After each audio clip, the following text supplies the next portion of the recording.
Thanks, Yishan. Let's chat about your project. I think the connection is really not so good. We have all the group presented, right? Yeah.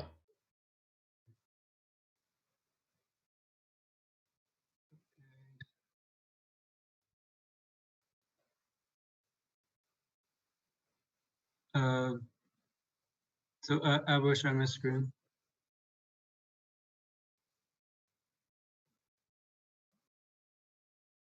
Yeah, can you see my screen now? Yeah.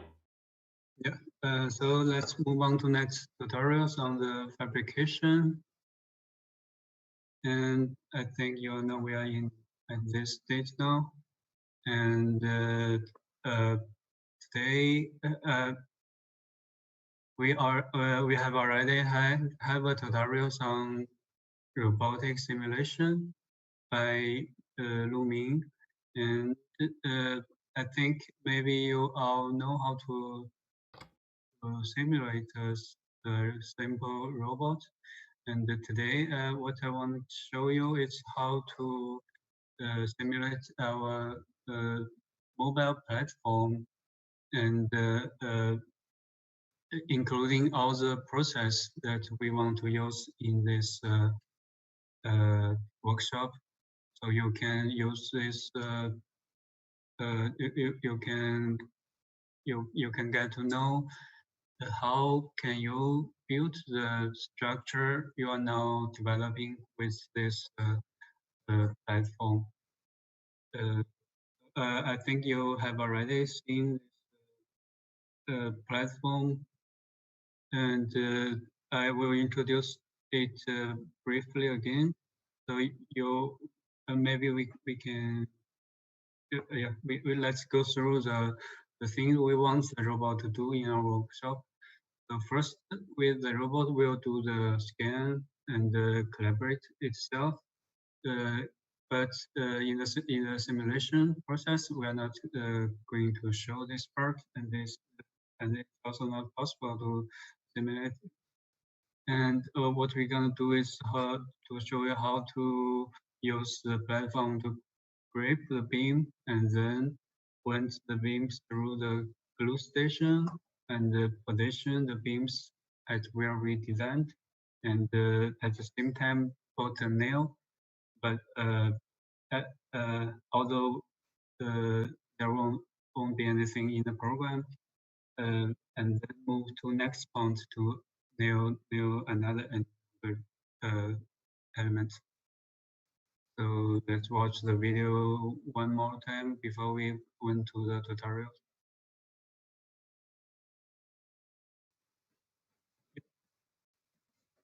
Okay. If you go to the Google Drive folder for sharing, you can find another files for robotic simulation. A random model called simulation model, and a grasshopper model called robotic simulation. And if you open that, download and open that, you will see a model like this. This is just a part of being generated from the program yesterday. And I want to take part of them and show you how this fabrication works.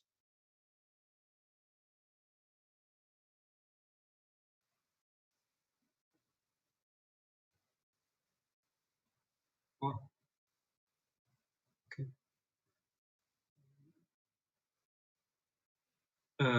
While you are downloading and opening the program, I will try to explain how the program works simply. And as you all know, if we want to simulate the robotic fabrication process in FL robot, what we need is try to assemble all the things that this battery need for the simulation. And this is a robot core we take the robot call header here, and what we need to do is try to import almost everything it needs for the simulation, and then we will get a spread simulation. Let's go through this one by one. First, for the simulation, we just need a slider from 0 to 1. This indicates the whole process of this fabrication process, of the simulation process, from the start to the end. So if we change the slide, we can see the robot move in the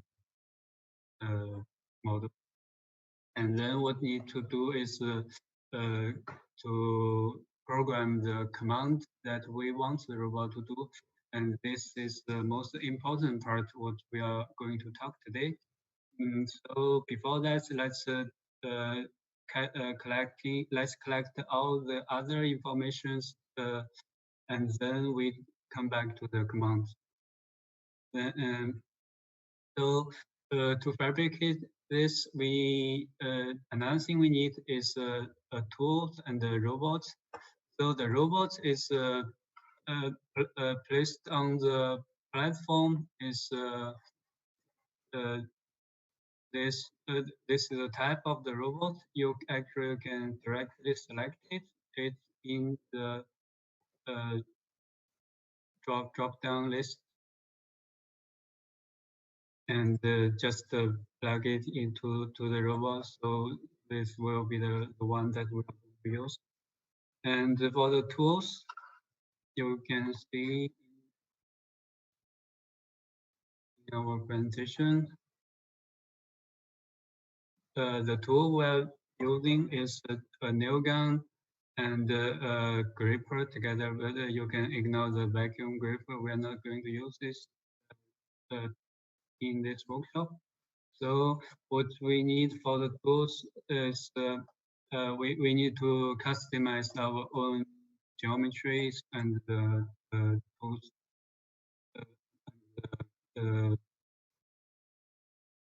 How to say that? To center point, we need to define that ourselves. And this is the parts that we define the tools. So you can see it's a little bit slow when I selected this. It's just because when we customize the tools, we can go to FU Robot and go went to tool. This area and find the tools. We can select custom tools, and then we can custom our own tools. That's exactly we are using here. So to build our own tools, what we need is first a mesh, but the mesh is only used for visualization. So this is also optional. But if you try to understand the fabrication process visually and can see what the robot do, so we need to connect a mesh we built for the fabrication. In this case, there's actually there's a model there already built. And my recommendation for this is that you can build your own tools here, but keep the model simple. And if you have a large model here, the simulation process will be very slow. So when we have the model, what we can do is try to put the center of the model, not the center of the model, is where the plane that we want to attach to the robot. We call it a flange. If this is the place we want to attach to the robot flange, we need to pose the center of this area at to the 0, 0, 0, the origin point of the world XY plane, the world coordinates, and this is where we pose our tool model. So we need to transfer this model into mesh and import into this mesh model. And another thing we need to, and if you did this and give let's continue. Another thing we need to do is we will need to give the pose of the tools, and which is maybe called the TCP, a tool center point, and we want the robot to know where is the tools in this. Where's the model? Where the tool center of these tools? So in this case, I actually defined the tool center point at this. I will draw this. If you see, this is a gripper. This part is a gripper, and another side of the gripper. So, and this is the nail gun at besides the gripper. So, where I define the two center points is the center, this line that connect this two piece of gripper, and I choose the center line here, the center point here as our two center point. So later you will see when we collect all the informations, we can see our two center point here located at the where we are found. So what we need to do is try to tell the robot where is this point, and what's the relationship between this point and the word XY point. And that also means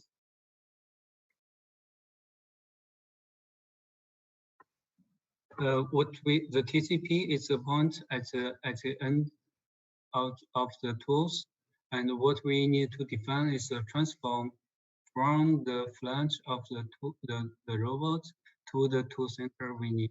So it's includes two transformation. One is the movement from this point to the tool center point. Another is a rotation at the three axis between the two coordinate system. And maybe you can see it more clearly here. So we need to rotate every x and also move the center point here. What we need to define is just the transformation. Actually, if you have worked with the robot, the data need for us to define a TCP is like three numbers here. It's called XYZ and ABC. Actually, if you worked with robots, you can elaborate your own TCP. Just follow the guide of the robot controlling system. But here we are not going to use one, so we need to define our own two center points. So here I just defined here, as I said before, and just get the XYZ of the two center points and input to the post. This is the post battery that you can find in the utilization group. And then we get a post as a matrix, and then we connect it here to to tell the tools where the center point is. And we also need to give a number of the index of the tools to one, which is the need for the robots to know which tool is in the robot controlling system. if you don't know this, just remember we need to import that we're not going to play with the robot. So maybe if you have the chance, you will understand that better. And now, so we have the tools, event, we have a robot, and the other thing is the base. Actually,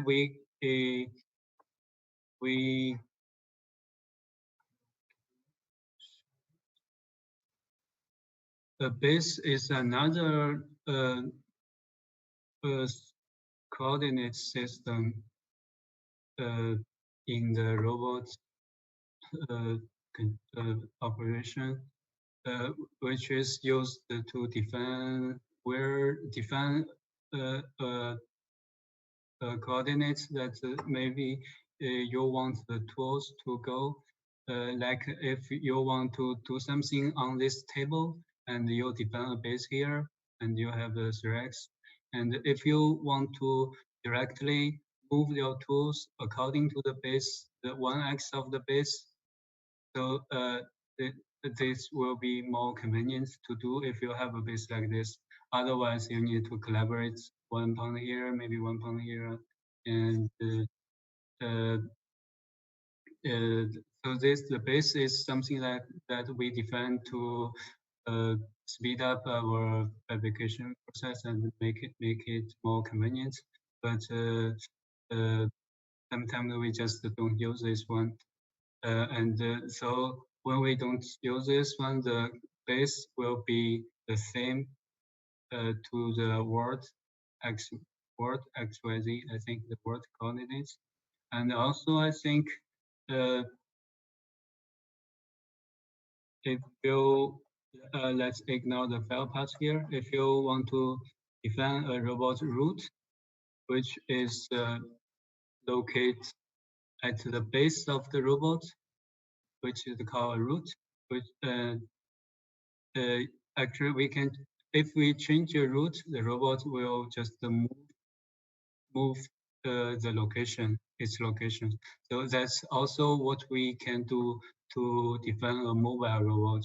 What we do is just to move the robot's root, and then the robot will move together with it. And actually, in my mind, it's the base, the words, and the roots. Actually, they are all set defaultly here at the base of the robot. So in our case, in the mobile robots, we just view these two as defaultly located as no. If we move the roots of the robots, so they won't be the same. The root and the words won't be the same. So we can view our word coordinates as word XYZ in random model, and we can define our own robot root. So we can move our robots in this word coordinates. And this one we can view it as the same with the word coordinates. So now I think we know what is a base, what is a robot's root, and the other things, two things missing is the file path, which you can define yourself. You can need to import a file path here as where you want to output the files that you want that's generated from this program, and you can copy the files and use it to control the robot, and the robot can run directly with the program. And this one is actually also optional. If you connect some mesh here for collide detection, it's also okay to avoid some mistake in the fabrication process. And if you turn this file on, it will generate your files for the robot control. But if you do not have a file path here, the files will just generate where the GH files located. So you can try to find the files in the same folder of the JS file. So we know what we need to stimulate this robot, and let's see how we program the whole process. So in this case, first, if we let's view the fabrication process again. So we need to define several locations for the robot to work on the process we defined. On the preview.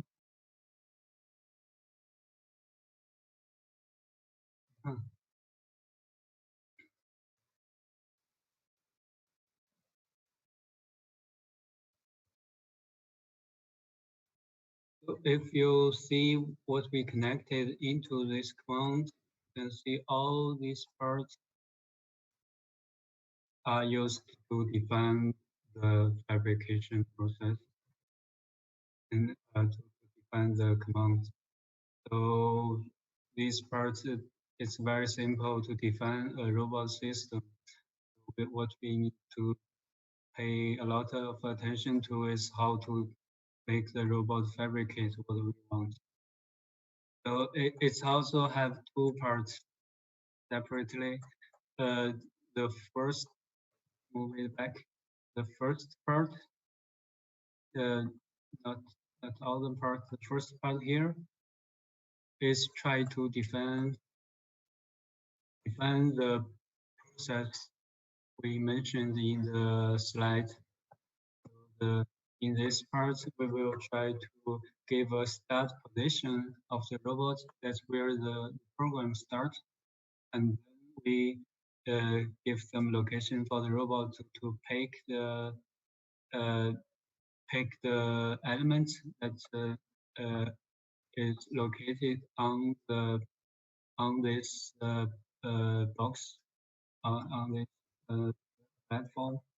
Another one is some location that we define to let the robot know where is the glue station. So what we need to define this part is maybe like first one through what went through the process. So this is when we set this slider, the simulation slider to 0, we will have a start position, and actually we have a customized command that we can import the different axis of the robot as the very first position. You can define it yourself. And so this is just one position as a start. And then what we need to do if we run the simulation, see, it's robot will move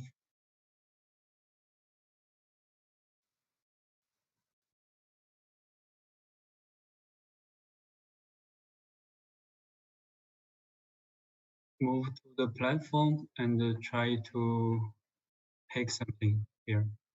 But I didn't import the model here because if the model is too large, the simulation will be very slow. So just imagine there's a stick here and the robot want to pick it up. And if we know where is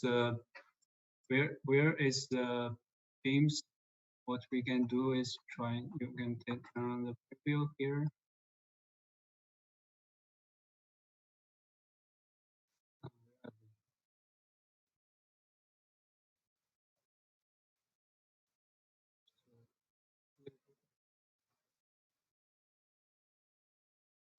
here it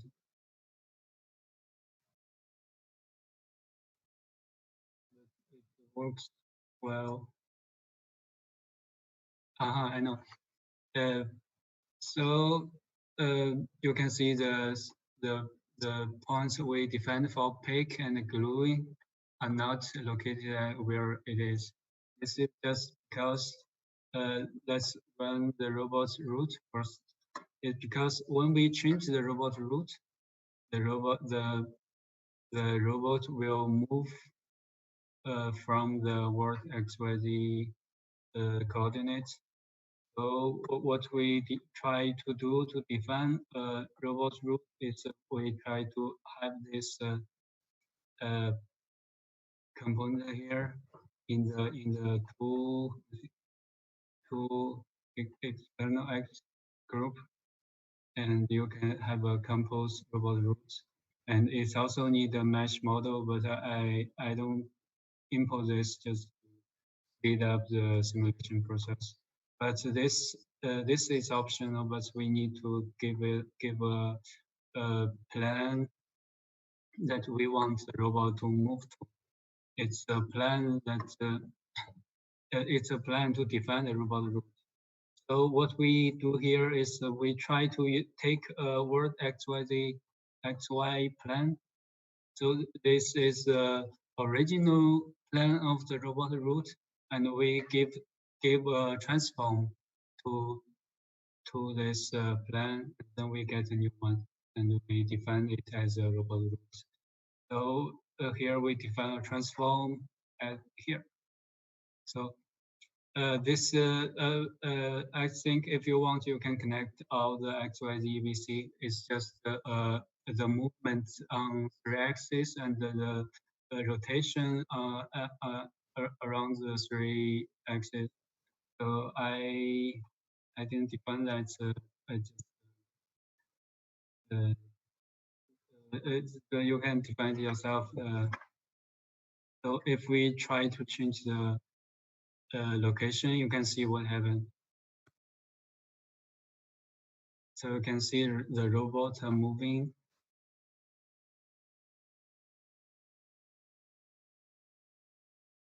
Moving its location in the world XY, the world coordinate.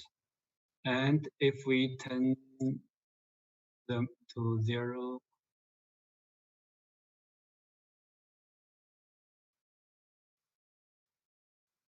you can notice that it's a little bit slow.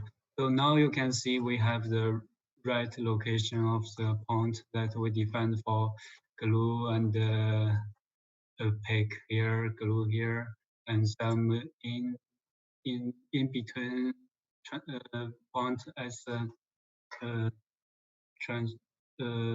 some in between points, in between movements we defined here. So that's this doesn't mean that we doesn't mean that we always need to move this to 0 so we can get it right. What we can do is just give the same transformation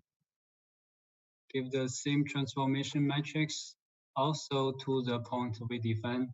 So the point we define will always change together with the platform.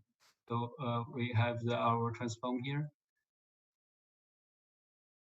Yeah. So after that, when we change the robot route here, the location of this point will always change together with the platform. So you can see we are using the same transformation.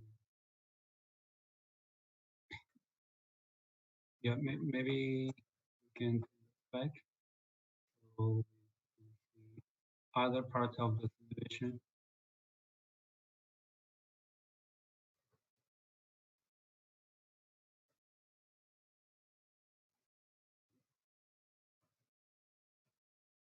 So when we try to define these points, actually we need to define them as some plan, and we need to do several like flip or rotation to make sure that the robot's position at the point is what we want. So if you well, if just to try to remind you that if when the robot try to fabricate something, it have its coordinates called TCP here, coordinate system at the end of the tools we defined, and what it want to do the fabrication is just to try to fit this coordinates to the plan we defined as the command of the robot. So that's built in the model. How do we do it? If you see there's two output here. One is called TCP, is the two center points, and another is called all TCP. That's where the TCP we need to move to in the application process. That's all the command that we defined. Sure. Let's make this visible. So you can see several plans. They're actually the same plans here, and just to make the transformation, and they are now here. And if we move the simulation slider,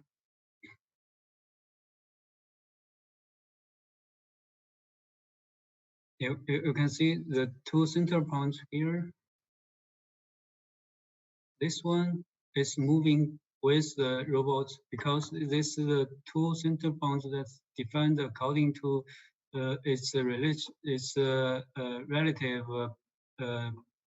position with the robot, with the launch of the robot. So this TCP is the one that output here, and it will always move with the robot in the fabrication process. And what the simulation process want to do is try to fit this plan as the TCP with another plan we defined as the command. So if these two plans fit together, that means the robot is well simulated and it's in the right location. So if we want to change the position in every location that we defined as a command, like here, what we can do is try to maybe move or rotate this plan just to make some transformation. So the position of the robots will change together with the command. So what we define as command is always a plan, and we can define it according to ourselves, according to depending on what's the position you want the robot to be.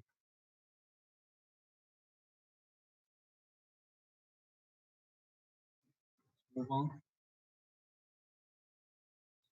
So maybe that's almost all the process before we lay the plates. So you can see it will turn around and take the brakes through this glue station. The glue will come out here.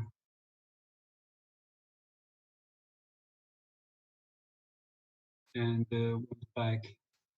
So as we need to move the stake here in and out, so we need to define some extra plan here in between the fabrication process. So after the glue was applied, it will try to fabricate and try to put the beams to the right location.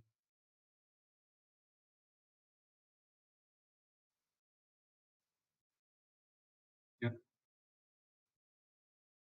So for the placements, of the beams. We have a program here to define all the process. But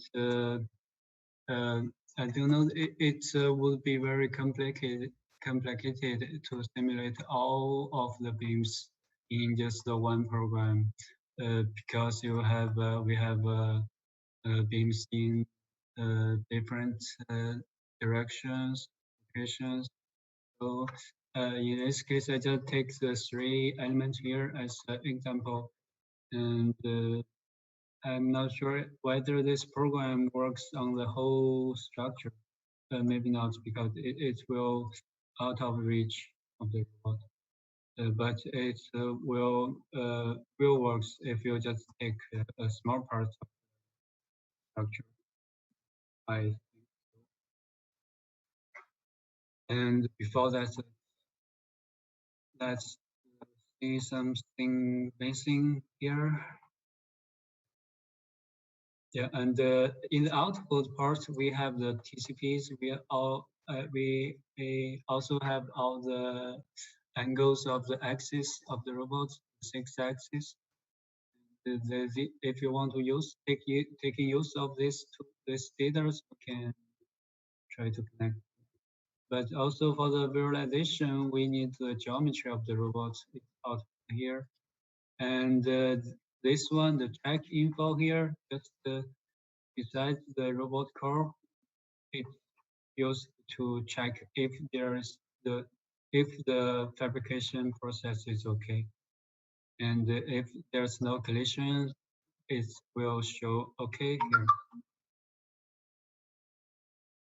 So, but as said by Lu Ming before, this one will also slow up the simulation process a little bit. So just if you want, you can have it. You can also enable, and this is for the visualization. And for the visualization, we have a geometry output from here. I already explained. This geometry is several parts of the robot. Include several parts. So I just divide them into the robot part and the tool part. And another part for the visualization is the platform. So this part is also only for preview. So we don't want a heavy model here. So I simplify the model as this. And we use the same transformation here. The same transformation we use to define the robot root, and try to transform the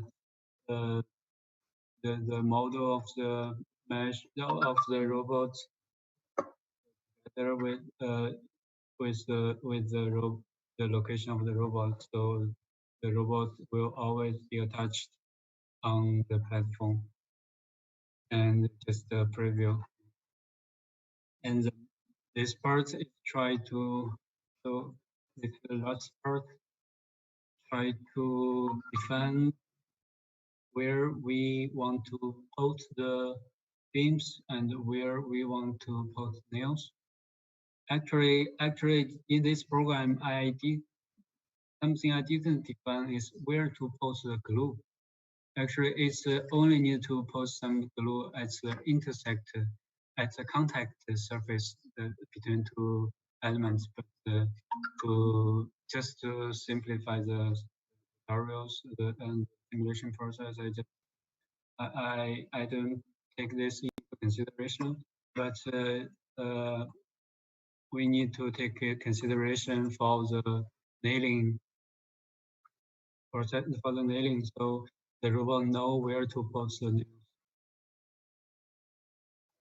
So what we can do is just import the geometry as brief here. And you can see we have 3 elements, and at 2 different layers, and they have contact areas at in.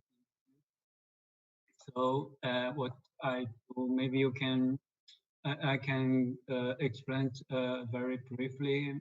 It's all wrote in the Grasshopper battery. I think you can read it yourself. And what I do is first I find the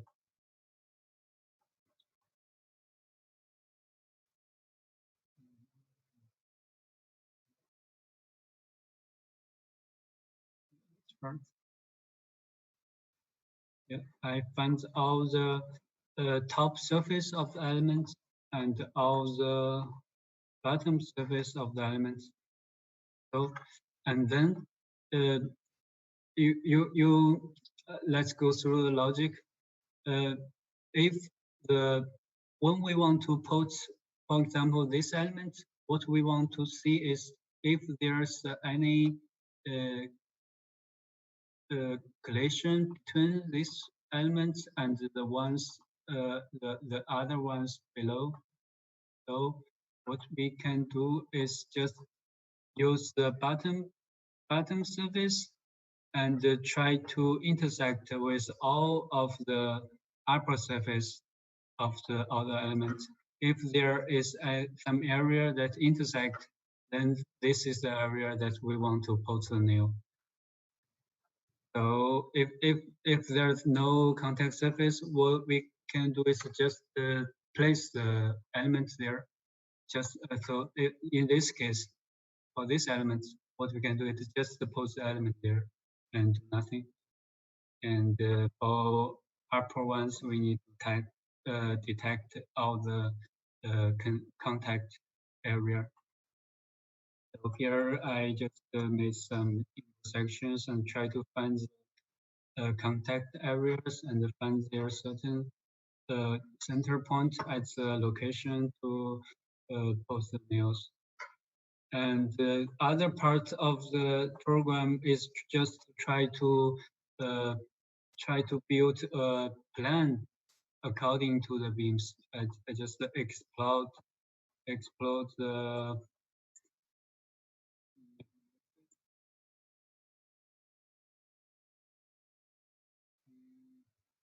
this one is just try to flip the direction of the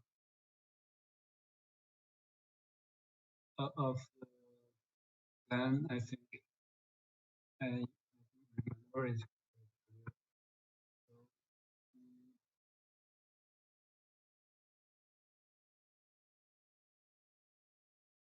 Yes, it's at the very beginning, just to try to explode it and try to get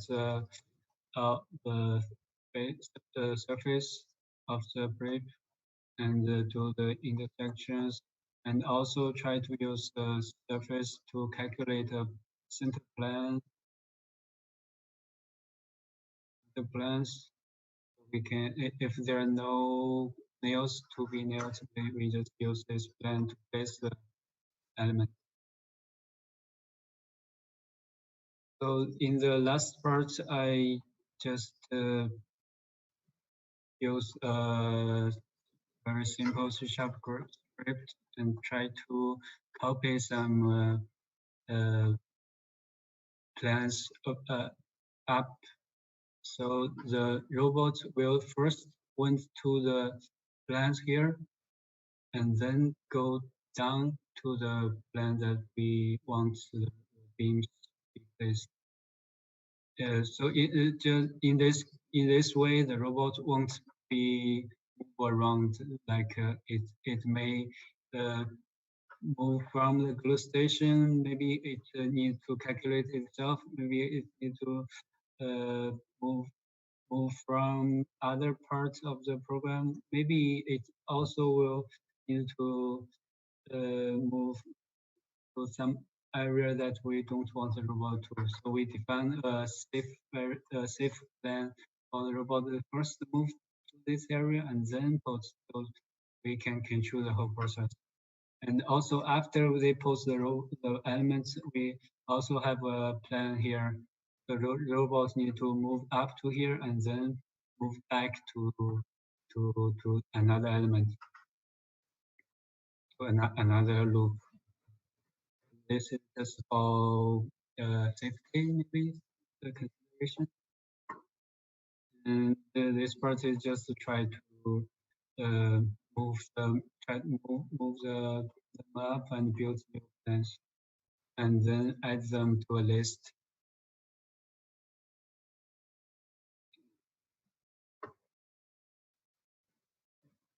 And then after that, we will connect all the plans to transform them to a robot's mount, and then merge them together. Actually, you need to weave them together, as we need to repeat this process for every stick. So to weave them together in a together, and then also merge them with the start position with the plan and connect them all to the command part. So maybe let's run through the simulation of all the.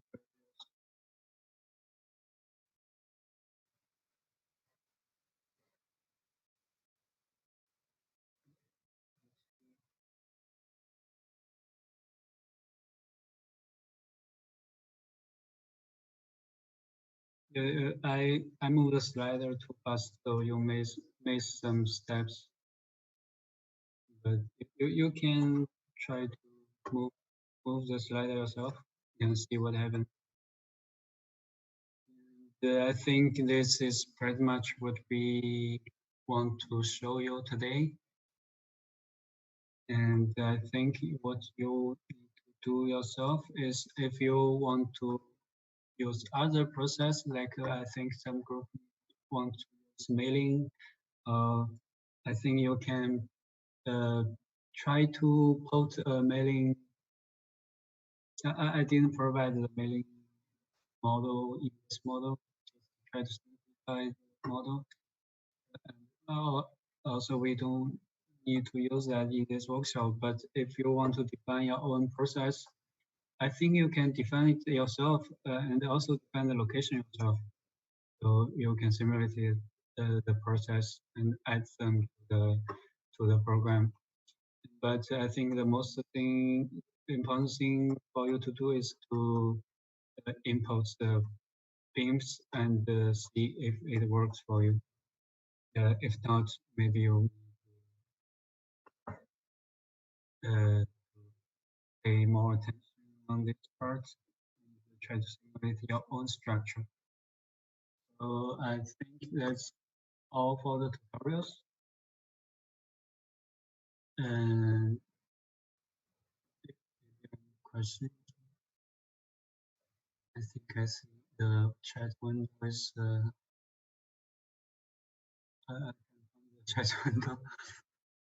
Bear with me. Yeah.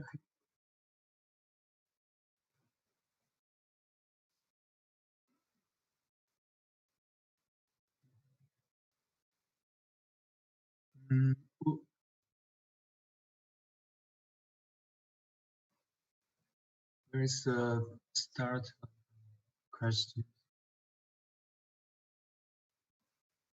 And the first, how can we define the how to spell how to read it? It's the speed of the axis, how to P of linear movement. You want to know how to define the when you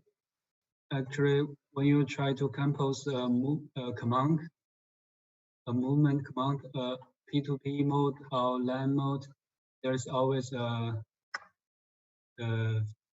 velocity, right? Here. This is where you can define it. and it will also goes to the program to the final files.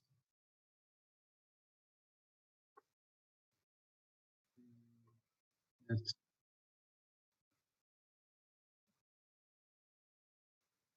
is the position of the timber module defined in the row in the star part, or somebody should change it? Let's move to the slide.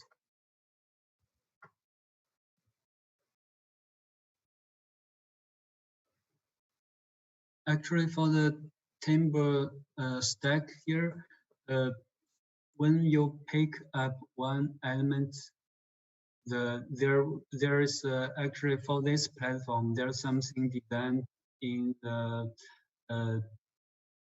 back of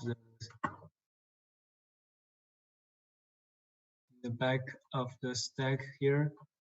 I think it will try to push the rest of the element back to this spot. So if the robot take one, and their next one will move here. So next step, the robot go to the same place and try to grab the element. And can we use the track as an external 7 in the G code?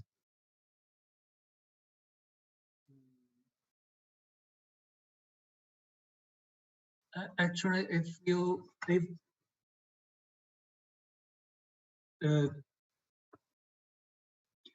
the track is not simply one axis, it could move in the XY plane, and it also could rotate on the plane. So if you just define this platform as an external axis, you need to define several axes, and I don't think that's a good idea to do that.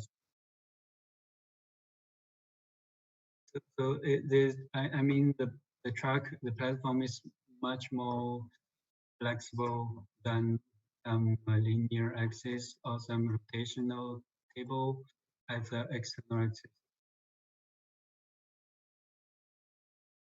Is there a way to visualize the robot's reach?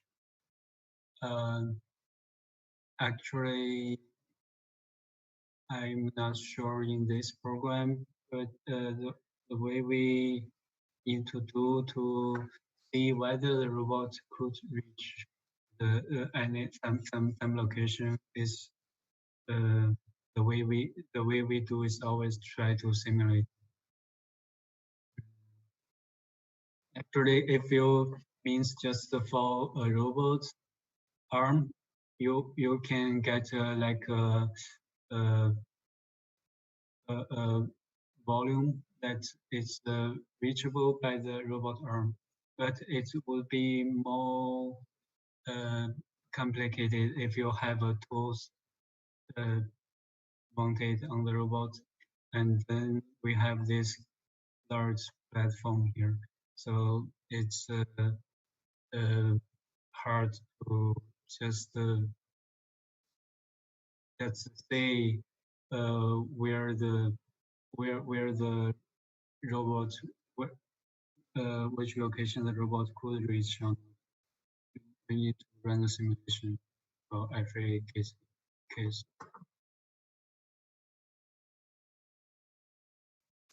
Can we get an export of complete process of fabrication automatically?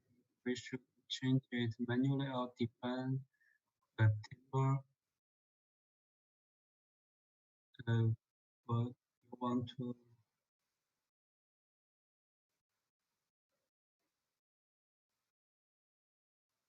yeah,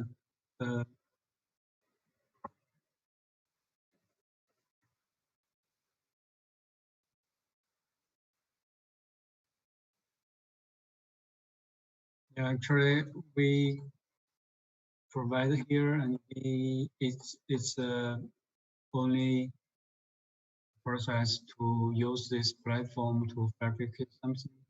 Actually, you need to define yourself to how to fabricate them. And if you have your structure design, you also need to think about is how to divide them into some clusters so that they can be fabricated properly. So I don't think there's a way to automatic way to change beams, but maybe that's also possible if we pay more attention to this process, do more programming. But in this case, in this workshop, we need to define the fabrication process in a more manual way, not so automated.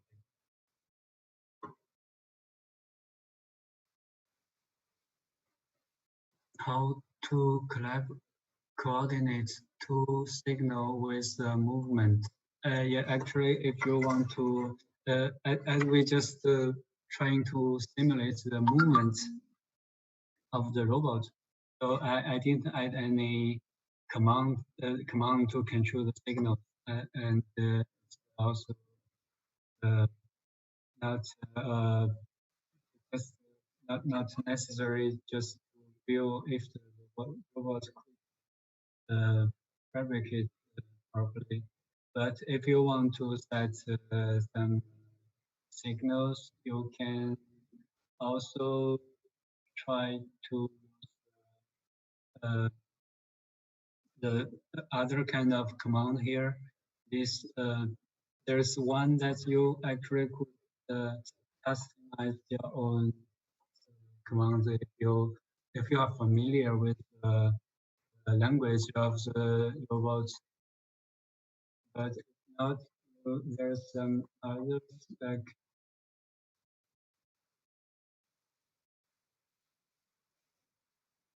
one is maybe on-off gadget you want to set when you are working. So that you need to also weave all the on-off command signals with the points with the plans point plan. That means that when the robot reach a point and you weave this command in, and it will get the command. And also there's a stop command at the end of the program. And if you want maybe, for example, if you want to, for the glue station, you want the robot to wait for several seconds, you can just connect a number in second here, so the robot will stop for several seconds, wait the glue to be applied. I think that you can find what you need for the command here. Yeah, so. And should we define a bottom up or vice versa process for positioning timbers based on the process fabricating on ground or on ceiling, how it's defined in chef code?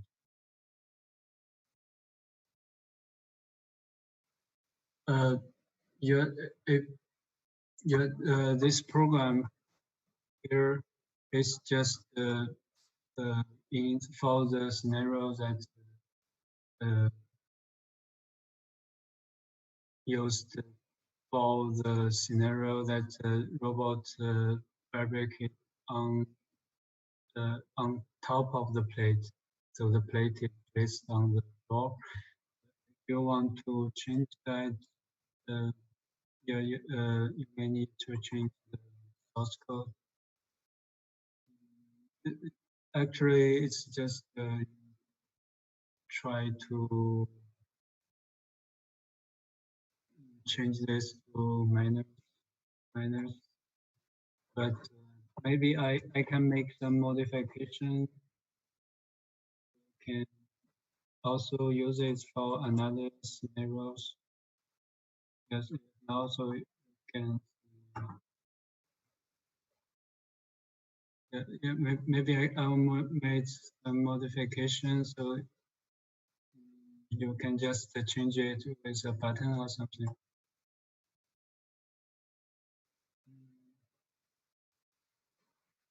How to include in parts with simulation like what we have seen. Actually, I'm not quite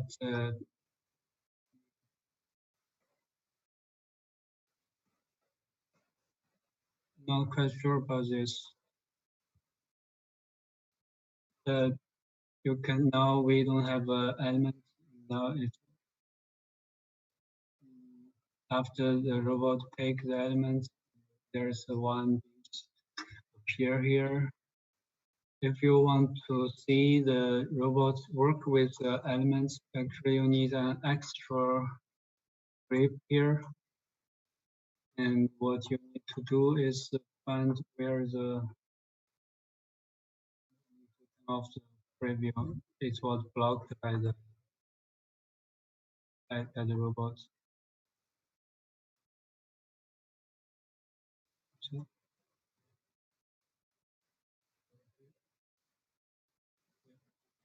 you need to model element here. Try one.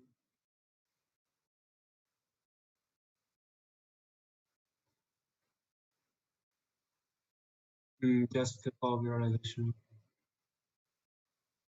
Now we have an element and we have it at the and both of them.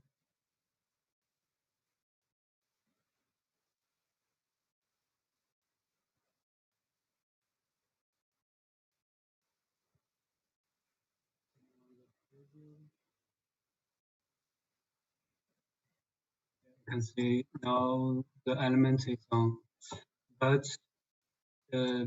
you need more effort to pay if you want in the process. Sometimes the elements disappear and sometimes it appears. Yeah, there needs to connect maybe some pulling command from this part and try to choose which geometry you want to use for each command. That would be a little more complicated, but I think it's possible.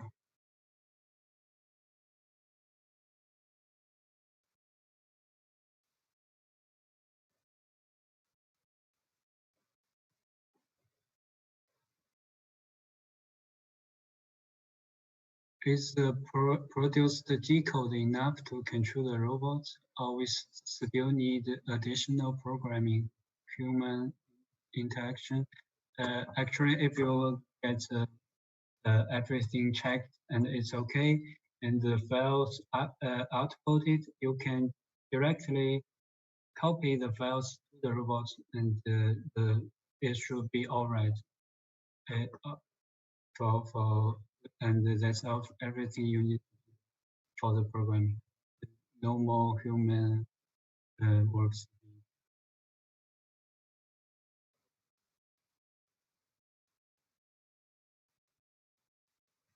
Just wondering how is the real robot doing?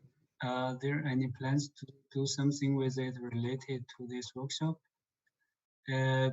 Actually, the real robot is still waiting to get to work, and maybe you can see some sample video tomorrow or on the final review, but they are still preparing the verification process. And if we get the new update, we will let you know. Okay.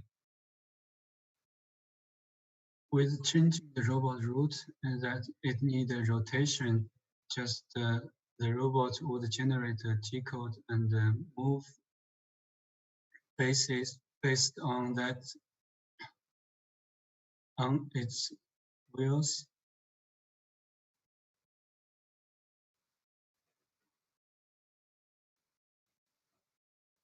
Yes, actually, what we defined for the robot route is XYZ movement and also straight axis rotation, and we import it here as a plan.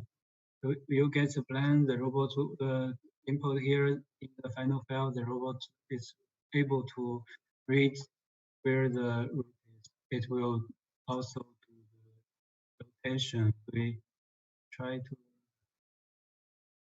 yeah, the real robot will also get to know it.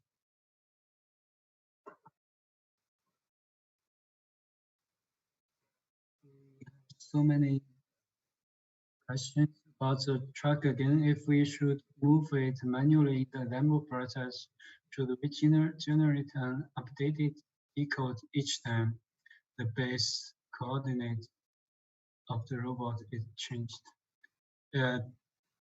Actually, I think the progress works like this. First, we select a area that we want to build, and then we try to move the robot nearby to this location, and we run the simulation whether everything could work properly and check everything, and then we move the real robot to the location that we defined in the program. Maybe it's just a nearby location, but it should ensure that everything works for this part of the element. So after that, the robot will collaborate itself precisely, and then we will run the simulation again and export the files to the robot and do the real fabrication. Actually, in our case, in the real platform, it's not necessary to export the files and copy it to the robot. Actually, as we are using the real-time connection, so the robot will get updated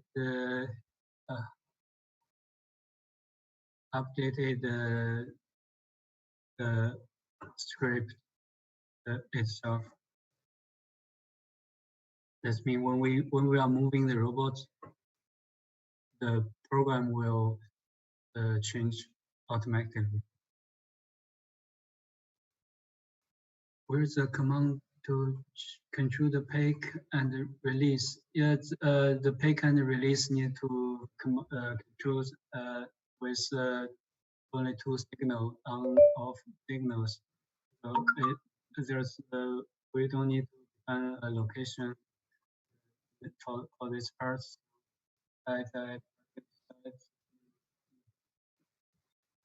We just need to set a digital 0 or 1 to set the signals. Simply add that to the command. So when the robot gets the command, it will do the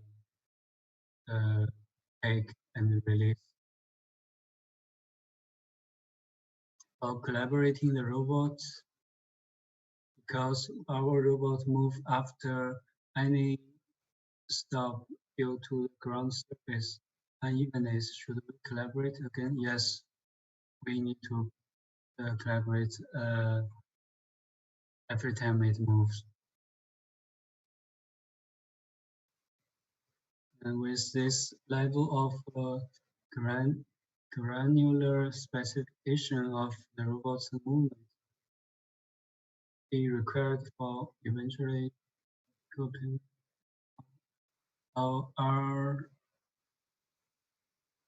Is there software to automate the process, just provide final position and the order of the tasks?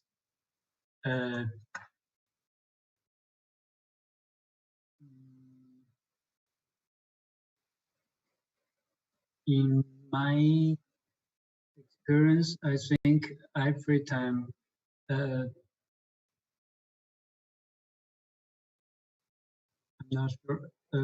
Maybe you can find some automatically program the software or plugin or bricklaying.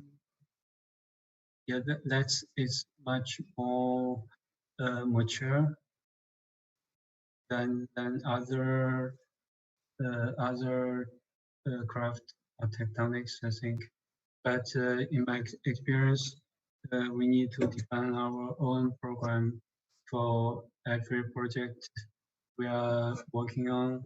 As every time when we are trying to use the robots, the tasks will actually be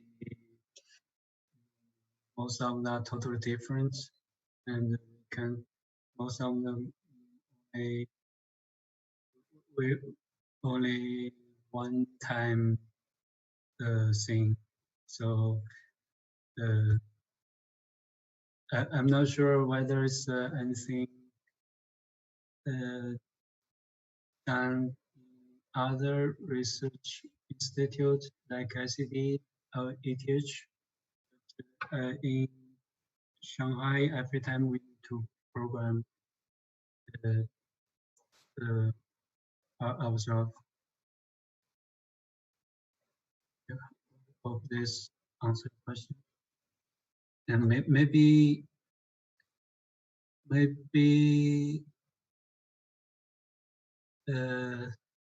Jaak, you want to add something to the last question? I'm not sure if there anything. If there is. The one from Ben? Yes.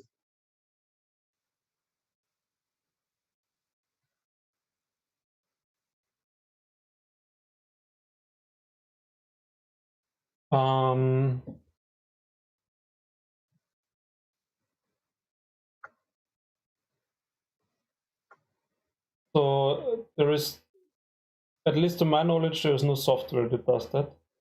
I think you can build your code, your Grasshopper code, very much in a way that it would do exactly what you're asking. I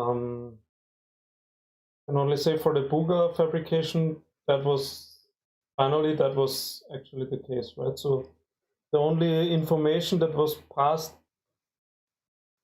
to the robot was the final planes, the final positions of the robot, right? Although it's important to say that we did the simulation, we did run the simulation at least for all the cassettes that had like tricky situations in them, right?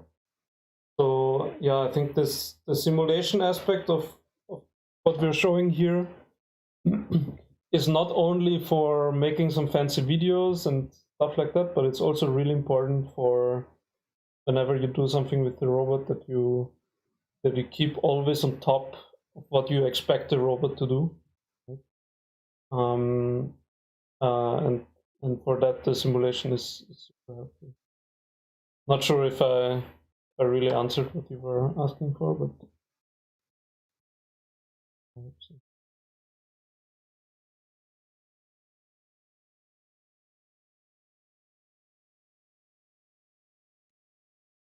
Yeah, of course we should have a trip to Shanghai. That was the whole plan. Come on. Yeah. Do we have several questions online? Yeah, there's a couple. Could I read? How can I get the name of robot? And what's the advantage of these robots that we used and the different types of robots? Yeah, I'm not sure whether what do you want to do to know the name of the robot. For us, for our workshop, for the platform, we are using a ABB robot. You can see on the screen this the type of the robot we are using, and actually we select this robot out of consideration of several aspects. First, we don't want the robot to be too heavy for the platform. So this kind of robot is much. You can see it's much. The arms it's much lighter than others. Maybe you can, if you want, I can check out some other kind of robot, like this one, the KUKA 500 kilogram. Yeah, you can see how it looks like. It's really, really heavy as well, for maybe for a lot of the KUKA robots. And that's also the reason why we choose. And another consideration is that it have a large reach. So if we want to use the robot to build on top, so we need the robot to reach the height at least 3 meters. So this robot have a reach almost like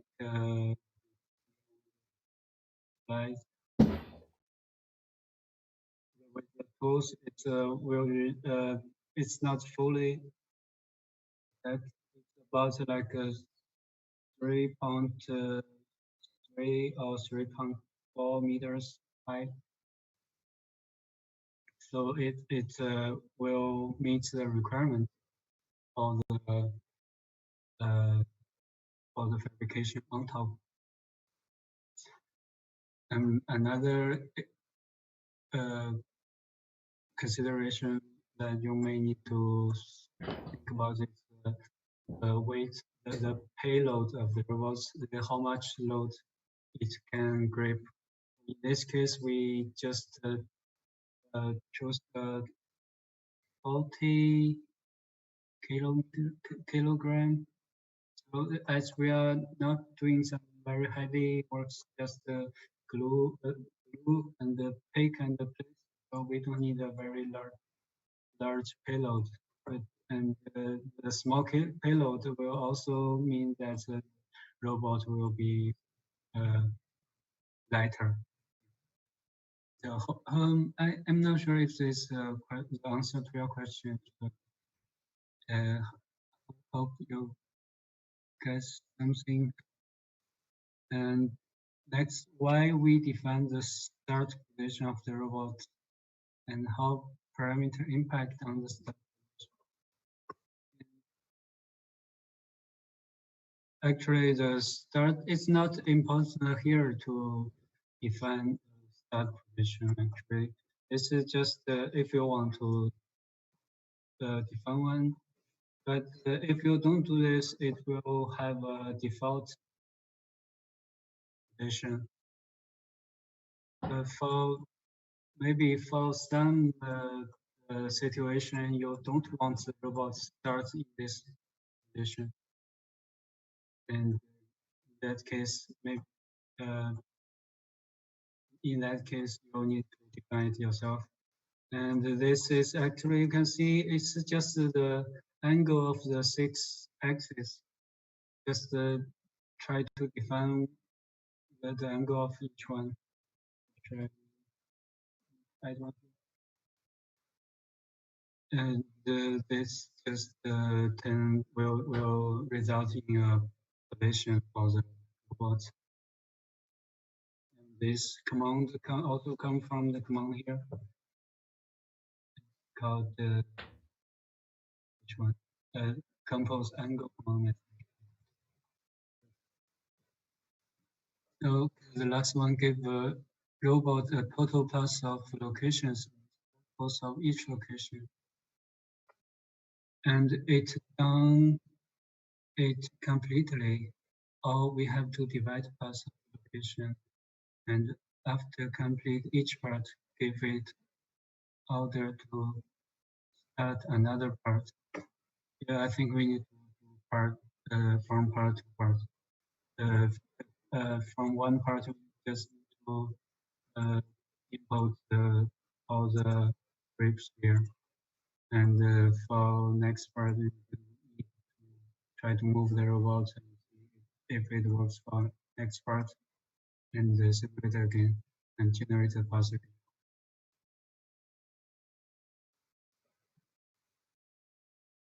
Yeah, I think that's all.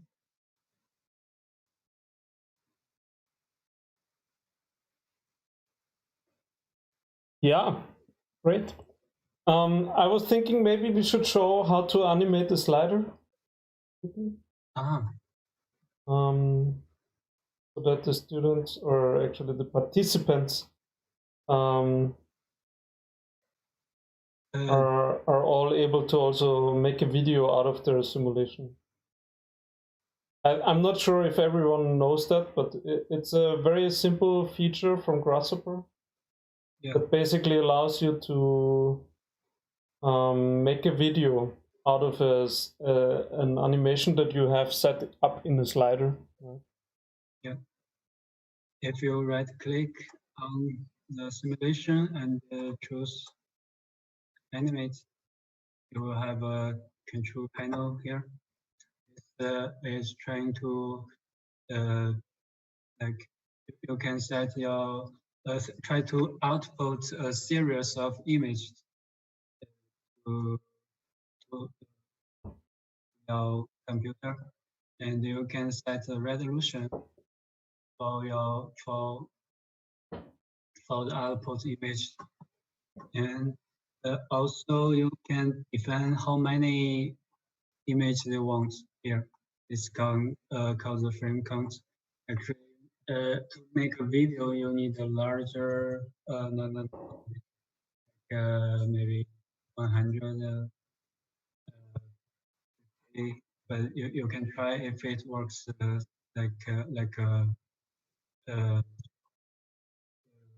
if the video looks good, have a number of 100 or you need more. And this is where you output them. So they can only output image, right? Yeah. Yeah, but you can easily make a video out of it afterwards, or a GIF, right? I think you need to get to know how to make a video. Should I explain that? I think I'm always making that with Premiere. But anyway, you can get a series of images. If you don't know how to make a video, actually you can also try to go online and search how there's some tools to make a GIF. You can upload your image output from here, and it will create a GIF for you, and you can download and show it. I guess, yeah. And I guess for the video, it's best to use rendered view, probably. Should we try switching that on? Maybe. Yeah. Yeah, but you need to set the preview here to change the color here.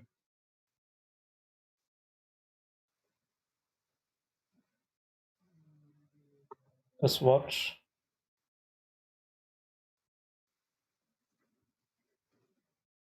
Color swatch. Yeah.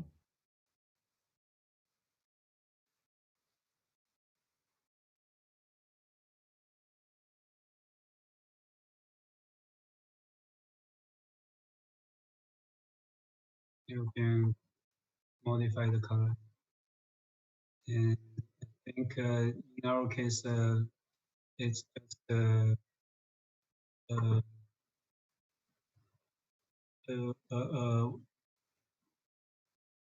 white robot. We can make a little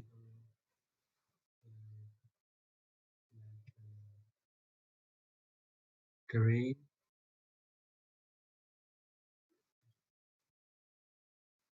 Yeah, you can change the color.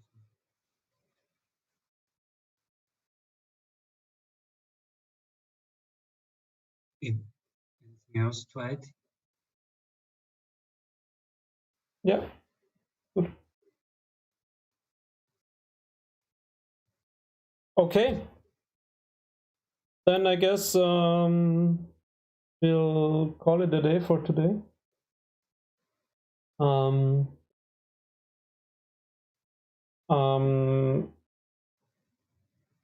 Tomorrow we'll have a bit more time allocated for questions around your projects, around your individual projects, as it's the last day before your final presentations. With that said, until tomorrow, it would be great if you can both work further and develop your concept, right?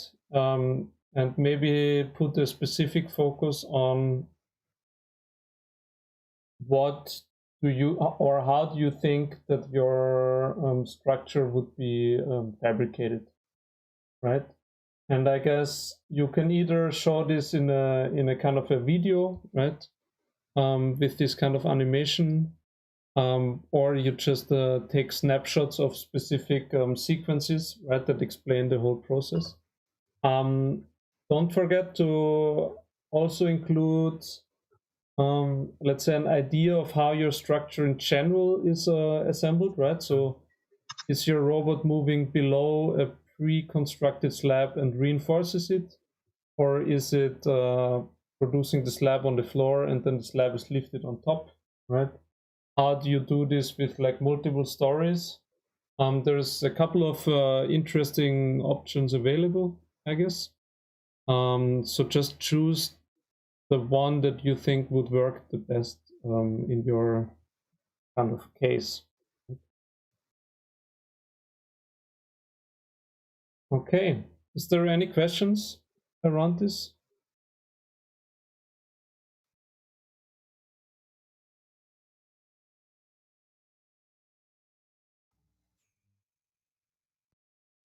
No? Then I wish you all a good and successful continuation of the project and see you all tomorrow. Sisha will check how to get back to you today. Okay. Ciao, ciao. Ciao.